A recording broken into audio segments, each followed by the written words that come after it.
GST पर मोदी सरकार का बड़ा फैसला। जीएसटी परिषद की बैठक से बड़ी खबर है और अब जीएसटी के सिर्फ 2 स्लैब होंगे, 5% और 18%। जीएसटी स्लैब होंगे। 22 सितंबर से ये घोषणा लागू हो जाएगी। 12% और 28% स्लैब खत्म हो जाएगा। लग्जरी तंबाकू उत्पाद पर जीएसटी महंगा है। लग्जरी तंबाकू उत्पाद पर 40% जीएसटी। सभी फैसले सहमति से किए गए हैं। हालांकि इसके संकेत दिए गए थे प्रधानमंत्री नरेंद्र मोदी के द्वारा कई बार अपने संबोधन में भी, लेकिन अब इस बैठक के बाद में जो ऑफिशियल घोषणा है वो इसकी कर दी गई है और जो घोषणा है वो लागू हो जाएगी 22 सितंबर से। क्योंकि अब तक 4 स्लैब्स थे, 5%, 12%, 18% और 28%। ये पहले टैक्स स्ट्रक्चर हुआ करता था, लेकिन 22 सितंबर से केवल 2 प्रमुख ये रह जाएंगे, 5% और 18%।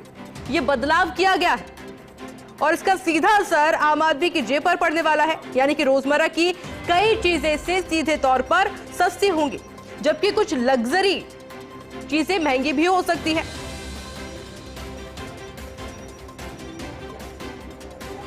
यानी कि पहले जहां पर 12% स्लैब में आने वाली चीजों पर टैक्स लगता था, अब उन्हें घटाकर 5% पर ला दिया गया है।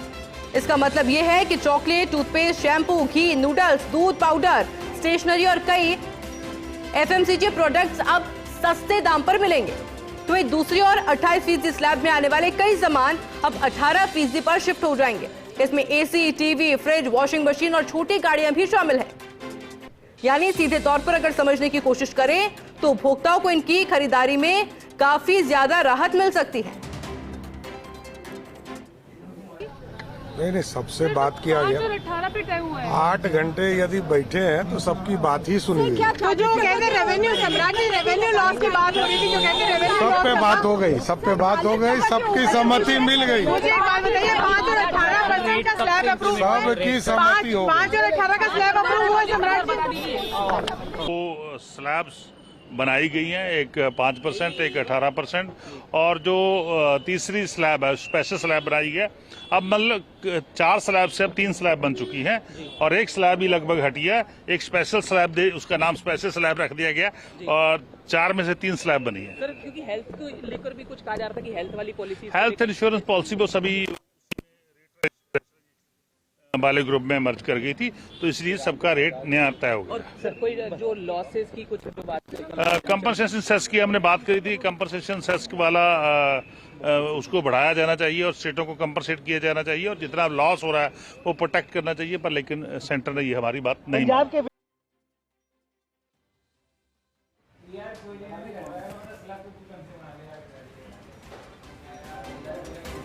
और हमारे साथ में प्रोफेसर एनडी माथुर जुड़ गए हैं, जो कि अर्थशास्त्री। सर, बहुत स्वागत आपका। फर्स्ट इंडिया पर एक बड़ा फैसला लिया गया है, लेकिन अगर शुरुआत से अगर मैं बात करने की कोशिश करूं तो जीएसटी काउंसिल को इतने बड़े बदलाव की जरूरत क्या पड़ी? क्योंकि हमने प्रधानमंत्री नरेंद्र मोदी के संबोधन में इसका जिक्र कई बार भी सुना है। जरूरत तो आयुषी जी इसलिए पड़ी कि इतनी सारी रेट्स थी जिनमें बड़ा कॉम्प्लिकेशन हो रहा था, किस पर क्या है, किस पर कितना % टैक्स है और प्रोसेस पे कितना है, प्रोडक्ट पे कितना है, तो बड़ी परेशानी हो रही थी। Ease of imposing the tax, उसमें बड़ी कॉम्प्लेक्सिटी थी। इसका सरलीकरण करने के लिए ये आम सहमति से जीएसटी काउंसिल में निर्णय लिया गया है और अब मुख्य दरें 5% और 18% ही नहीं है, बाकी जो 28% का और 12% का जो स्लैब था वो स्लैब रिमूव कर दिया गया। इससे मैं समझता हूँ रेवेन्यू बढ़ेगी और जितनी टैक्स रेवेन्यू आ रही थी जीएसटी से, उस टैक्स रेवेन्यू में और वृद्धि की संभावना है। राज्यों को भी फायदा होगा क्योंकि टैक्स रेवेन्यू बढ़ेगी तो राज्यों का हिस्सा भी बढ़ेगा। अच्छा सर, इसके अलावा एक अनुमान लगाया जा रहा है कि इस फैसले के बाद में, यानी 2 टैक्स स्लैब हटने के बाद में सरकार को लगभग 1.5 लाख करोड़ रुपए का राजस्व नुकसान होने की आशंका है। तो क्या ये घाटा पूरा हो पाएगा? मैं एक अर्थशास्त्री के रूप में ऐसा नहीं सोचता हूँ कि इससे कोई नुकसान होगा, बल्कि हायर टैक्स रेट के स्लैब कम होने की वजह से सेल्स बढ़ेंगी और सेल्स बढ़ने से जीएसटी रेवेन्यू बढ़ेगी। मैं नहीं समझता हूँ कि कोई नुकसान होगा, बल्कि मैं समझता हूँ जीएसटी की रेवेन्यू और बढ़ेगी पहले से। तो सर, क्या ये 2 स्लैब वाले सिस्टम से टैक्स स्ट्रक्चर वाकई सरल हो जाएगा पहले की अपेक्षा? आप देखिए बाहर के जो देश हैं जहाँ से हमने इसको अडॉप्ट किया है, वो किसी भी देश में 5 स्लैब नहीं है जो हमारे यहाँ थी। और सभी जगह जो है 2 या 3 स्लैब्स हैं और ये बहुत अच्छा कदम है। मैं समझता हूँ सराहनीय कदम है कि 2 ही स्लैब्स किए। इससे ईज ऑफ इम्पोजिंग टैक्स भी होगा और इससे व्यापारियों को भी जो है एक सरलीकरण होगा, तो व्यापारियों को भी फायदा होगा, उनको रिटर्न भरने में फायदा होगा जीएसटी की, और रेवेन्यू तो बढ़ेगी निश्चित रूप से। अच्छा सर, एक और गौर करने वाली बात यह है कि दिवाली आने वाली है, तो इस बदलाव का असर त्योहारी सीजन की बिक्री और बाजार की मांग पर किस तरह से देखें?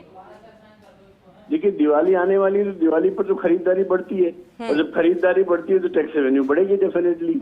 और अब टैक्स भी कम हो गए हैं, जब टैक्स कम हो गए हैं तो और खरीदारी बढ़ेगी, डिमांड भी बढ़ेगी, इसकी वजह से रेवेन्यू पर असर आएगा। मैं समझता हूँ यही सोच करके कि अब दिवाली भी आने वाली है, खरीदारी बढ़ने वाली है, सेल्स का सीजन आने वाला है, परचेज जो है वो खरीदारी बढ़ेगी और उससे इफेक्टिव डिमांड बढ़ेगी इकोनॉमी में, और इफेक्टिव डिमांड बढ़ने की वजह से इकोनॉमी में और ज्यादा ग्रोथ है। अच्छा सर, कंज्यूमर होने के नाते अगर समझने की कोशिश करें तो 12% टैक्स और 28% जो स्लैब हटने से उपभोक्ता को औसत कितना फायदा हो सकता है, कितनी राहत मिल सकती है? अगर एक आम आदमी की बात बहुत मिलेगी। जिन पे 12 था वो 5 पे चली गई है, जिन पे 18 था वो 18 पे आ गई है, तो उपभोक्ता को तो राहत ही है टैक्स में। डेफिनेटली वो टैक्स शिफ्ट होना चाहिए लेकिन उपभोक्ता तक, सिर्फ व्यापारी तक नहीं रहना चाहिए। और जब टैक्स कम लगेगा, बिल में जब टैक्स लग करके आता है 28%, तो उसकी चोट कितनी तेज होती है, और जब 5% लग के आएगा तो उसकी चोट कम होगी। तो मेरे ख्याल से उपभोक्ता को भी इसका फायदा होना है, क्योंकि अगर उपभोक्ता तक इसका फायदा नहीं पहुंचेगा तो बेकार है इसको करना। So consumer will be in benefit because tax rate which will be added in the bill, ये टैक्स रेट 28 से घटकर 18 और 12 वाले जो आइटम्स हैं वो 5 पर चले गए हैं और कुछ आइटम्स पे 0 टैक्स है, तो उपभोक्ता को फायदा होगा। अच्छा, अगर इसके अलावा अगर एमएसएमई सेक्टर को फायदा होने की कोशिश समझी जाए तो जीएसटी 2.0 से इसको कितना फायदा हो सकता है सर? एमएसएमई सेक्टर को कुछ ऐसे एरिया से एमएसएमई के जिनमें 28% टैक्स देना पड़ता था। इवन आप देखिए लाइब्रेरी की किताबों पर 28% टैक्स था और लाइब्रेरी की इक्विपमेंट्स पर 28% टैक्स था, कुछ जर्नल्स पर 28% टैक्स था। मैं कुछ लाइब्रेरी का डायरेक्टर था, तब मैं इस बात को सोच रहा था कि 28% टैक्स अगर लग गया है तो इसका मतलब जो जर्नल हम 3 लाख रुपए में खरीदते हैं वेब ऑफ साइंस, ये जो 30 लाख रुपए में खरीदते हैं उस पर 28% टैक्स कितना ज्यादा हो जाएगा। हम उस वक्त इंतजार करते रहे कि 18 में या 12 में कन्वर्ट हो जाए, तो अभी 18 में कन्वर्ट हो गया, तो इससे फायदा शिक्षकों को भी होगा, छात्रों को भी होगा और आम उपभोक्ता को भी होगा। अच्छा, सबसे ज्यादा जो मैं समझ पा रही हूँ कि जो रोजमर्रा की चीजें हैं इसमें ज्यादा फायदा होगा, तो ऐसे में रोजमर्रा की जरूरतों को सस्ता होने से महंगाई दर यानी कि अगर इन्फ्लेशन की बात की जाए तो उस पर कितना असर पड़ता हुआ नजर आएगा? जब टैक्स रेट कम हुई है तो डेफिनेटली होलसेल प्राइस इंडेक्स, वैसे तो अभी भी बहुत कम है wholesale price index, retail price index, लेकिन होलसेल प्राइसेस भी कम होंगी और रिटेल प्राइसेस भी कम होंगी और इन्फ्लेशन कम होने से आम उपभोक्ता को फायदा होगा। अच्छा, इसके अलावा जो हम सेकंड की बात की जाए यानी कि इलेक्ट्रॉनिक्स की गाड़ियों की जो हम बात कर रहे हैं, तो इसकी कीमतें क्या लग रहा है कि तुरंत कम होगी या फिर मार्केट में इसका असर धीरे धीरे देखने को मिल सकता है? इलेक्ट्रॉनिक गाड़ियों का असर धीरे धीरे आएगा, क्योंकि टैक्स कम होने की बात नहीं, अभी तक लोगों को पूरा भरोसा भी नहीं हुआ है कि क्योंकि इसमें ईज नहीं है अभी इलेक्ट्रॉनिक व्हीकल्स को लाने में, इनको चार्ज करना पड़ता है, लाके चार्ज पे लगाना पड़ता है, बीच में चार्ज खत्म हो गया तो गाड़ी रुक जाती है, तो भरोसा धीरे धीरे बढ़ेगा, लेकिन टैक्स कम होने से और भरोसा बढ़ने में फायदा ही होगा। इसके अलावा सर हम जिक्र करते हैं, बार बार हमने सुना भी है, ईज ऑफ डूइंग बिजनेस की रैंकिंग पर इसका बदलाव का कितना असर पड़ सकता है? Ease of doing business definitely GST से सीधा संबंध रखता है, क्योंकि बिजनेस का और जीएसटी का डायरेक्ट रिलेशनशिप है, और जब स्लैब 2 हो गए तो कॉम्प्लेक्सिटी कम होगी और ईज ऑफ डूइंग की रैंकिंग में भारत का नंबर और जो है वो सुधरेगा पहले से। अच्छा, इसके अलावा क्या ये सुधार आप समझते हैं कि लॉन्ग टर्म ग्रोथ को सस्टेन करने के लिए पर्याप्त है? लॉन्ग टर्म ग्रोथ को सस्टेन करने के लिए पर्याप्त तो नहीं है, पर उसकी तरफ कदम जरूर है। उसके लिए और बहुत चीजें करनी पड़ेंगी, क्योंकि अभी टैरिफ का भी हमारे ऊपर खतरा है और टैरिफ की वजह से हम लोग परेशान हैं। तो आने वाले समय में हमें जैसे जैसे आत्मनिर्भरता हम बढ़ाते चले जाएंगे, वैसे वैसे इसका फायदा मिलता चला है। चलिए सर, बहुत शुक्रिया आपका फोर्स इंडिया के साथ जुड़ने के लिए।